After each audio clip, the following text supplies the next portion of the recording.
Zonja dhe zotri, mirëmbrëma, ky është edicioni qendror informativ këtu në ekranin e kanalit 7, kundër të tjera do të ndiqni. Rama takim kok më kok me Mitsotakis, diskutohen çështjet e mbetura pezull mes dy vendeve, synohet arritja e marrëveshjes së partneritetit strategjik. SPAK zbardh korrupsionin me tenderat e Akshit, Mirlinda Karçanaj përfitoi shuma parash të fshehura në kutivere, zbulohen prona me vlerë miliona euro. Vrasja e 30 vjeçarit Endri Goxhaj në Memaliaj dyshohet për konflikte që lidhen me trafikun e lëndëve narkotike. Policia shpall në kërkim 2 vëllezër. Bordi i Transparencës rrit sërish çmimin e karburanteve, nga sot nafta do kushtojë 5 lekë më shumë për litër, edhe benzina do tregtohet më shtrenjtë.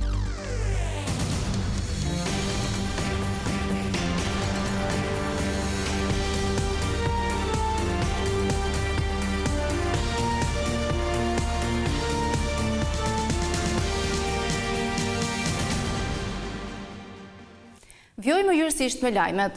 Kryeministri Edi Rama u takua me homologun e tij grek Kyriakos Mitsotakis. Shefat e qeverive biseduan për afro 40 minuta për çështjet e nxehta mes dy vendeve, me fokus të veçantë kufirin detar. Pas takimit, Rama tha se synoi që këtë vit të arrihet një marrëveshje partneriteti strategjik mes Shqipërisë dhe fqinjit të saj jugor. Dita e dytë e kryeministrit Edi Rama në Athinë nisi me një takim me kreun e qeverisë greke, Kyriakos Mitsotakis. Shefi ekzekutivit të Shqipërisë u prit nga homologu grek në pallatin qeveritar Maksimos, në takimin kok më kok, që zgjati për 40 minuta. Detajet e bisedës mes dy liderëve u dhan nga vetë Rama, i cili me anë të një postimi në rrjetin social Facebook tha se Tirana dhe Athina po punojnë për zgjidhjen e çështjeve të mbetura pezull.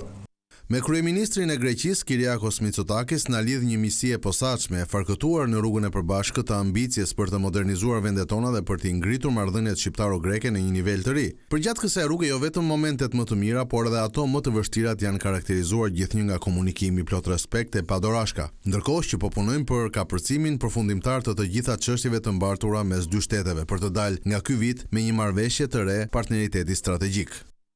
Ndër çështjet e mbartura mes dy vendeve është përcaktimi i kufive detar, për të cilët palët kanë rënë dakord për t'u drejtuar gjykatës ndërkombëtare. Tirana dhe Athina do t'i paraqesin argumentet e tyre në gjykatë, ndërsa është krijuar dhe një ekip i posaçëm për të evidentuar problematikat që kanë të bëjnë me të drejtën e detit. Gjithashtu, kryeministri Edi Rama po merr pjesë në punimet e Forumit Ekonomik të Delfit, një platformë ndërkombëtare nivelit të lartë, që çdo vit bën bashk lider politik, përfaqësues të biznesit, akademik dhe ekspert nga gjithë bota. Gjatë punimeve të forumit në një ceremoni të veçantë, do të nënshkruhet dhe memorandumi i mirëkuptimit ndërmjet korporatës shqiptare të investimeve dhe korporatës greke të aseteve. Prokuroria e posaçme thotë se ish drejtoresha e Agjencisë së Informacionit Mirlinda Karçanaj ka marrë 200.000 euro rushfet në pjesë të cilave ishin fshehur në kutivere. Hetimet zbuluan gjithashtu prona të tjera me vlerë miliona euro që sipas SPAK janë përfituar nga tenderat korruptiv. Për të favorizuar kompanitë e Ergysa Gasit dhe Ermal Beqirit, ish drejtoresha e Akshit Mirlinda Karçanaj vuri në dispozicion institucionin që drejtonte. Në këmbim, thos SPAK, në dosjen e siguruar nga Vision Plus, ajo përfitoi pasuritë të luajtshme e të paluajtshme. Lidhur me të ardhurat e palijshme të përfituara në formë korruptive nga e hetuara Mirlinda Karçanaj, ekzistojnë dyshime të bazuara në prova, të cilat të analizuara në harmoni me njëra tjetrën, bëjnë të besohet fakti se ajo vlerën prej 200.000 eurosh në mënyrë indirekte e ka përfituar nga shtetësja Ariola Koromani. Në disa raste ka marrë kutivere të mbushura me kartë moneda euro të prerjeve 100, 200 dhe 500 euro, si dhe ka përfituar nga persona të tjerë lidhur me shtetasin Ermal Beqiri dhe Ergysa Gasi, ku përmendim blerjen e 3 pasurive, 2 në Tiranë dhe 1 në Qerret. Një dhënë interesante është një faturë gjetur në një nga vilat që SPAK i sekuestroi Agasit për vlerën marramendse të pijeve alkolike që ai kishte në pronësi. Gjatë kontrollit të ushtruar në ambientet e Equos Resort, u konstatuan disa arka druri, brenda të cilave ndodheshin disa shishe verdhe shampanjë, të cilat u sekuestruan në cilësinë e provës materiale. Arsyetohet se vlera e këtyre pijeve alkolike arrinte deri në afërsisht 950.000 euro. Shoqëria e Ergysa Gasit, thot prokuroria e posaçme, del hapur në pamundësi financiare për të justifikuar origjinën e parave për të cilat zotoi të priste fatura fiskale. ka dyshime të arsyeshme të bazuara në prova se veprimet e shoqërisë përbëjnë një skem tipike të korrupsionit pasiv dhe pastrimit të produkteve të veprës penale, ku subjekti juridik është përdorur si një mjet për transformimin e rishfetit në formë të kamufluar tregtare, ndërkohë që kompania ka prerë fatura në vlera jashtëzakonisht të larta drejt operatorëve ekonomik. Hetimi ka dokumentuar se kjo shoqëri nuk zotëron asnjë kapacitet teknologjik apo burim njerëzor për të përmbushur objekte të tilla kontrate. Të martën në mbrëmje, SPAK njoftoi se ka sekuestruar 40 milion euro prona dhe llogari bankare të dosjes Akshi, që sipas organit të akuzës i përkasin Ergys Agasit, ish drejtoreshës së Akshit Mirlinda Karçanaj dhe Ermal Beqirit. Sipas strukturës së posaçme antikorrupsion, prej këtyre pasurive të paluajtshme, 27 i përkasin Agasit, 5 Beqirit dhe 4 ish drejtoreshës së Akshit, por nga ana tjetër, SPAK numëron në total 52 pasuri bashkë me ato bankare, të cilave u ka ndaluar çdo funksion. Dosja e Agjencisë së Informacionit sipas kreu-demokrat Berisha tregon shkallën e lartë të korrupsionit në këtë institucion.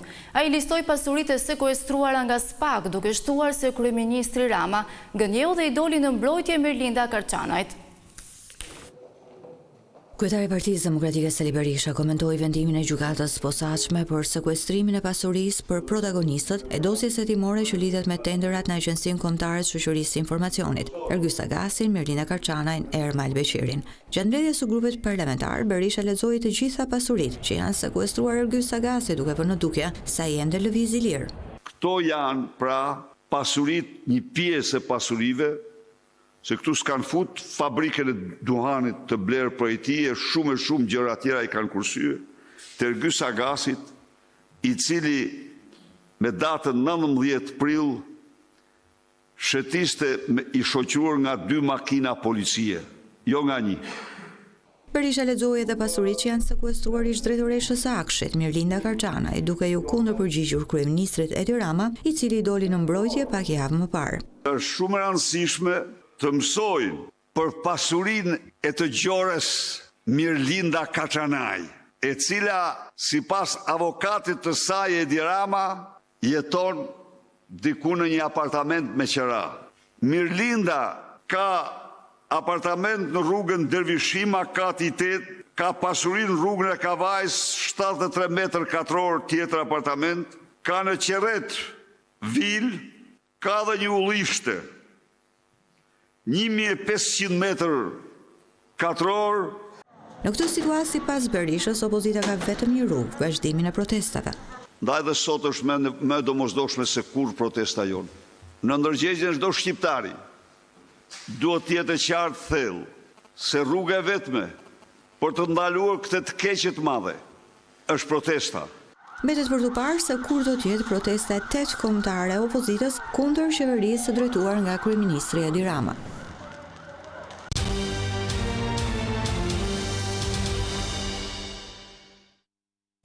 Prokuroria e posaçme po zhvillon një tjetër aksion për mashtrimin e qytetarëve të huaj përmes call centerave. Sipas të dhënave paraprake, operacioni është në bashkëpunim me autoritetet franceze pas denoncimeve të bëra nga qytetarët francezë. Deri më tani bëhet e ditur se është shoqëruar edhe një punonjës policie që dyshohet se është përfshirë në këtë veprimtari kriminale. Gjatë kontrollit të ushtruar në afërsi të shkollës Sami Frashuri në Tiranë, janë gjetur kompjutera, telefon si dhe dokumente me të dhëna operatorësh.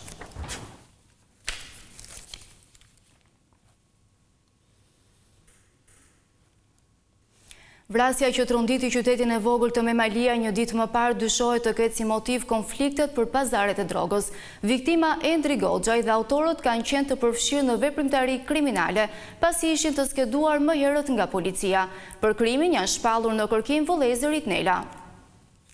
Detajet e reja janë zbuluar në lidhje me ekzekutimin e 30 vjeçarit Endri Goxhaj mbrëmjen e së martës në Memalia e të Tepelenës. Në kërkim, policia ka shpallur 2 vëllezër të dyshuar si autor të ngjarjes, konkretisht Donald dhe Marial Donela. Nga veprimet hetimore ka rezultuar se autorët dhe viktima kanë qenë të ndarë në 2 grupe dhe nga të 2 grupet ka pasur shkëmbim zjarri, ku përpasoi plagosur mbeti edhe vëllai I 2 autorëve Dali Nela. Burimet bëjnë me dije se konfliktet midis grupeve kanë qenë të hershme, dyshohet për lëndë narkotike, ndërsa besohet se vëllezrit Nela e kishin ndjekur për disa kohë viktimën deri në momentin e ekzekutimit të tij. Emri i autorit të vrasjes së dieshme nuk është i panjohur për drejtsinë shqiptare dhe blu të Sarandës, pasi Donald Nelaj në 2018 renditej në listën e trafikantëve si pjesë e një grupi kriminal. Në nëntorin e 2018-s, policia e Sarandës ka sekuestruar 32.3 kg kanabis dhe një BMW X5. Hetimet e bëra në kuadër të zbardhjes së trafikimit të drogës nxorën në pas se shtetasit Ervis Hysaj dhe Donald Nelaj kërcënonin me jetë Mikel Jorgjin pasi ky i fundit kishte mundësuar kontaktin e tyre me disa pjesëtar të grupit nga Tepelena. Donald Nelaj ka qenë i dënuar në vitin 2018 si antar i një grupi kriminal i cili akuzoi për trafikim droge e kryer në bashkëpunim me të tjerë. Por jo vetëm kaq, ai grabiti me dhunë një kambis në Tepelen ndërsa u arrestua në kryeqytet, ndërkohë i plagosurit Dali Nela sipas burimeve është dhëndër te Fisikalemi. Pjesëtarët e kësaj familjeje janë njohur gjithashtu për përfshirje në ngjarje kriminale, ku mbrëmjen e 20 korrikut të vitit 2024 qyteti i Memaliajt u trondit nga një atentat i trefisht. Viktima mbeton Shiqo Kalemi, babai 74 vjeçari Andrea Kalemit, i njohur si i forti i Memaliajt, ndërsa fatkeqësisht plumbat i morën jetën edhe kamarierit dhe klientit të lokalit ku ndodhi ngjarja.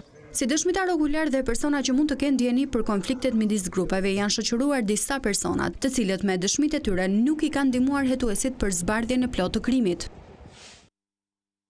Policia ka dhënë detaje për operacionin që kishte si shënjesër grupet e shpërndarjes së drogës në Tiranë. 15 persona kanë përfunduar në pranga dhe 16 janë shpallur në kërkim, ndërkohë janë sekuestruar lëndë narkotike të llojeve të ndryshme si dhe shuma parash. Një tjetër operacion është finalizuar nga Antidroga e Tiranës pas 3 muajsh hetime intensive në bashkëpunim me prokurorin. Mësohet se janë goditur disa grupe që merreshin me shpërndarjen e lëndëve narkotike në qytet. Nga hetimet janë identifikuar 36 persona të cilët vepronin të ndarë ose në grupe dhe dyshohet se shpërndanin lloje të ndryshme droge madje edhe në afërsi të shkollave. Për 15 prej tyre është ekzekutuar masa e sigurisë arrest në burg, ndërsa 16 të tjerë janë shpallur në kërkim dhe vijon puna për kapjen e tyre. Ndërkohë 5 persona të tjerë janë arrestuar më herët nga uniformat blu.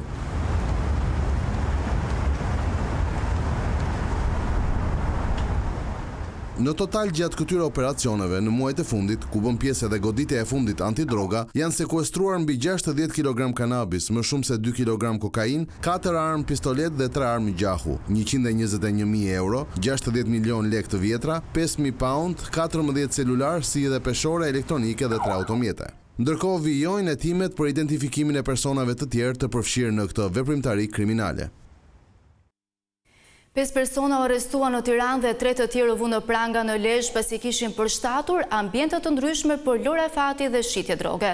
Gjatë aksionit janë sekuestruar 10 kompjuter, makineta dhe tavolina pokeri.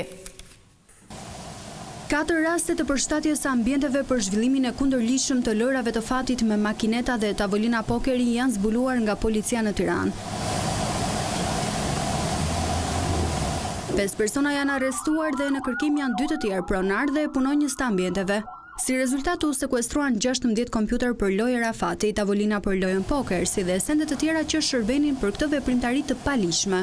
Po ashtu policia e Lezhës në të paktën 3 raste nga Miloti në Laç ka zbuluar dhe bastisur disa ambiente të përshtatura për lojë rafati me makineta dhe tavolina pokeri. Njëri prej ambienteve gjithashtu ishte përshtatur për përdorim dhe shitje të lëndëve narkotike. Agjentët arrestuan 3 persona dhe proceduan penalisht një tjetër, ndërsa në kërkim është një nga administratorët e ambienteve. Në total u sekuestruan 15 makineta, 3 tavolina për lojën poker, sasi lëndë narkotike, kokain, shuma parash si dhe sende të tjera. Por ky operacioni ka kushtuar detyrën drejtorit të policisë së Lezhës, i cili pas finalizimit të këtij aksioni dhe zbulimit të një shtëpie bari në zonën e Rrilës, ka dhënë dorëheqjen. Islor Islami mori detyrën në janar të këtij viti me misionin për të stabilizuar rendin në një qark që shpesh është bërë skenë e ngjarjeve të forta kriminale. Megjithatë, eksperjenca e tij ka zgjatur shumë pak, duke e bërë atë një nga drejtuesit më jetëshkurtër në këtë pozicion. Në të dyja rastet, si në Lezhë ashtu edhe në Tiranë, sipas burimeve, denoncimet janë bërë në adresën elektronike të drejtorit të përgjithshëm të policisë, Skënder Hita. Çmimi i karburanteve në vend ka pësuar rritje këtë të mërkur pas mbledhjes së radhës të bordit të transparencës. Sipas vendimit, nafta do të shitet me 202 lek për litër, ndërsa sipas vendimit të mëparshëm tregtohej me 197 lek. Në shumicë do tregtohet jo më shumë se 190 lek. Edhe benzina ka pësuar rritje duke shkuar në 176 lek për litër nga 172 që shitej me pakic. Çmimet e reja kanë filluar që prej orës 12:30 për të qëndruar në fuqi deri në mbledhjen e radhës të bordit të transparencës.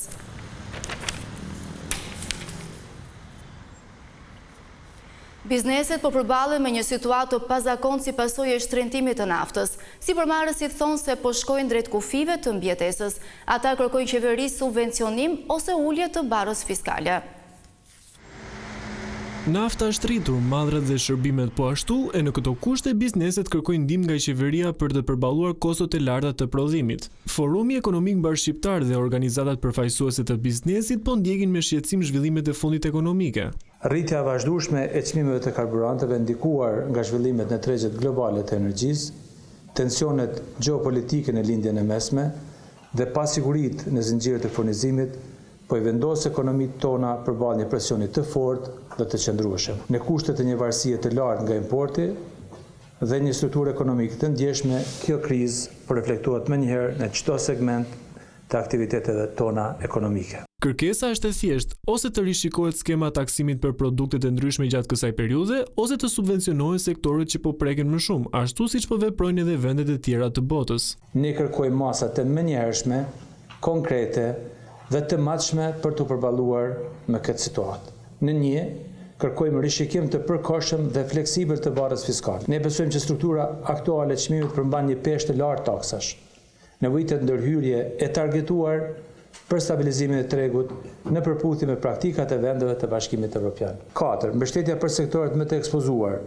Besojmë që transporti, bujqësia, industria prodhuese, shërbimi dhe turizmi janë më të ndikuara dhe kërkojnë masa konkrete, lehtësuese për të mundur që të jenë konkurrent në tregjet tona.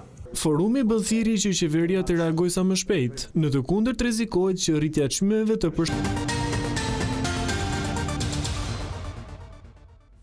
Zgjedhjet e parakohshme do t'i kushtojnë buxhetit të Kosovës të paktën 10 milion euro. Kryeministri Albin Kurti tha se kjo situatë mund të përsëritet nëse partitë nuk arrin dakordsinë për zgjedhjen e presidentit të ri.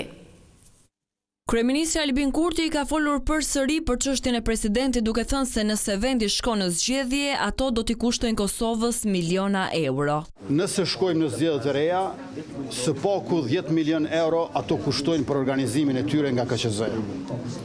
Nëse shkojmë në zgjedhje të reja, për shkak se nuk do të funksionojë Kuvendi i Republikës, do t'i humbim 10 milion euro si shtet. Kurti paralajmëroi se Kosova do të detyrohet të mbajë zgjedhje të njëpasnjëshme parlamentare nëse partitë nuk arrin dakordësi për kreun e shtetit. Nëse shkojmë në zgjedhje të reja, nuk do të kemi zgjidhje. Meqense se sërish do të na duhet të shkojmë në zgjedhje të reja, e pas atyre sërish do të na duhet të shkojmë në zgjedhje të reja, meqense se unë nuk e di se si mund të kemi 80 deputet. Prandaj është domosdoshme që të merremi vesh. Presidenti i Kosovës zgjidhet me 2/3 e votave në 2 raundet e para të votimit apo me 61 vota në raundin e tretë, por nevojiten 80 deputet në sallë që seanca të mund të mbahet. Afati kushtetues për kreun e ri të shtetit skadon më 28 prill dhe nëse deri atëherë nuk zgjidhet një president, Kosova do të mbajë zgjedhje të reja brenda 45 ditësh. Ky është edicioni qendror informativ, unë ju falenderoj për vëmendjen, bashkë miropafshim.